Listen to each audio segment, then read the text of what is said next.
Hello, everybody. Welcome back to The Slice. Thanks for tuning in. We just had an unreal tournament in Paris. Oh, it was good. Federer and Djokovic played one of the matches of the year, and then Djokovic somehow got upset by Karen Khachanov, who joins an elite group of young players on the ATP to win a Masters 1000 tournament. We're going to get into all of that and how that sets up the Nito ATP World Tour Finals, where the top 8 players play and battle out for the year-end championship. So we're going to get into all that. So let's get started. Welcome to The Slice. Welcome to The Slice. Welcome to The Slice.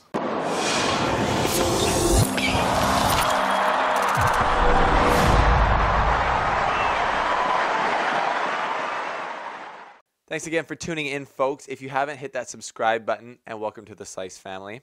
Federer and Djokovic just played one of the matches of the year, and it was insane. I got to watch the entire thing. Haven't been able to watch as many matches this year as I've hoped. I've seen all the highlights, but I watched this one start to finish, and it was a roller coaster because it was so tight. It was right. Both players were right there, and it was a very tactical and high-level match, I thought. So right from the beginning, if you have been watching these, Federer last year, for example, when he started doing what he was playing super aggressive, hitting over his backhand a ton against Nadal, and that's what gave him all that success.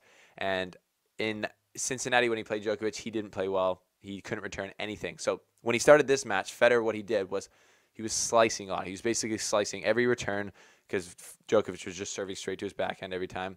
And in the rallies, he would slice everything, which was, I would think, wouldn't be a great idea. But what it did was actually limit Djokovic from being able to go on the attack and push Federer around in rallies. So therefore, what Djokovic does the best, which is rally people to death and move and just tactically wear someone down and then finish the point, he wasn't able to do as much. So interesting tactic applied there by Federer right from the get-go of this match. And Djokovic was playing well, but these guys were right even keel throughout the first set. And then it got to the first set tiebreaker. Federer had a match point, and I think his tactic backfired a little bit in these tiebreakers because he wasn't as aggressive as I think he should have been on set point. He just chipped it back, started the rally, and then lost that rally, then ended up losing that tiebreaker. So if he was aggressive on match point, maybe just try and, I don't know, hit a winner or a set point in that first set, could have altered the match big time. But then he came back, broke Djokovic in the second set, won that set, and then went another great third set. I feel like the level just elevated from both players, and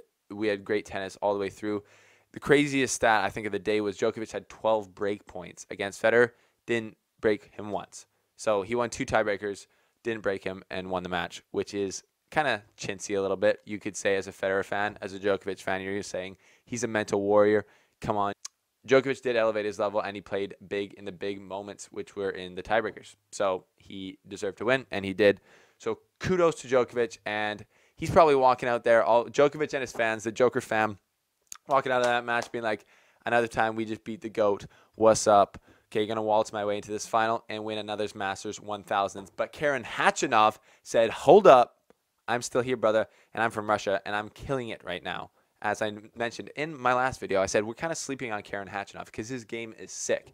And he was just absolutely on a tear all of Paris. He was marching through top 10 players like it ain't no thing. And so I actually had this weird thought during the match with Federer and Djokovic when I was watching. I was like, both these guys are just battling it out right now to lose to Karen Khachanov. That'd be crazy. It's kind of like one of those random thoughts. You don't think it's actually going to happen. But it happened. And Karen Khachanov it's like it wasn't even nervous at all. He just stepped up. He was down 3-1 in the first set, ends up winning that set 7-5, playing huge tennis, tactically well, rallying with Djokovic, which is kind of crazy because he's a lot bigger. But he was moving super well, playing great defense, and then hitting huge. He was hitting the ball. His forehand and serve was probably bigger than Federer's at this point. So Djokovic was getting rattled and pushed around a bit, and it was pretty crazy to see. Second set, Khachanov stays locked in, wins 6-4, straight set victory over the world #1 player, and wins a Masters 1000. So Paris the last 2 years has been won by people who've never won a Masters 1000 before. But this year with Karen Khachanov winning is a lot different than last year with Jack Sock winning. Because if you remember, Jack Sock really didn't have to play anyone very good in that entire tournament to win the Paris Masters. He beat Filip Krajinovic in the final. No disrespect to Filip Krajinovic, but you're no Novak Djokovic. So Karen Khachanov beat John Isner, Alexander Zverev, Dominic Thiem, who's been playing really well, and then the #1 player in the world, Novak Djokovic, in successive order to win the Masters 1000. So I think that puts him in absolutely elite company with really the only other guy in that elite of company as a young player is Alexander Zverev, who's beaten Federer in the finals of Montreal last year, even though Federer was basically paralyzed from the waist down after tweaking his back. But still, those guys have beaten really good players to win these Masters 1000s, and that shows that they are big time. And I think Karen Khachanov is big time, and he's going to go on to do big time things. So I'm going to start calling him the Bear from Russia because he's a beast. And he's got all the weapons to do massive things and probably win majors. So I've made a lot of hype videos about players before, like Tsitsipas, Demon Hour, Shapovalov, all these guys.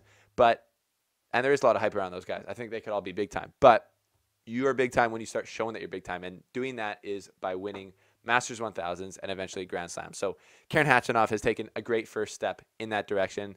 And he's a killer. I think he's only like 22. So kudos. Hats off to him. I'm sure Putin's happy. And, maybe you and Khabib Nurmagomedov can be friends.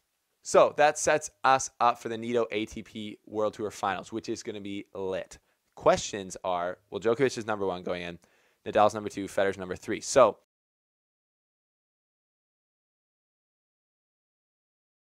Federer and Djokovic just had one of the best matches of the year. I don't know. What do you guys think? How does that rank? How does that match rank in all the best matches of the year?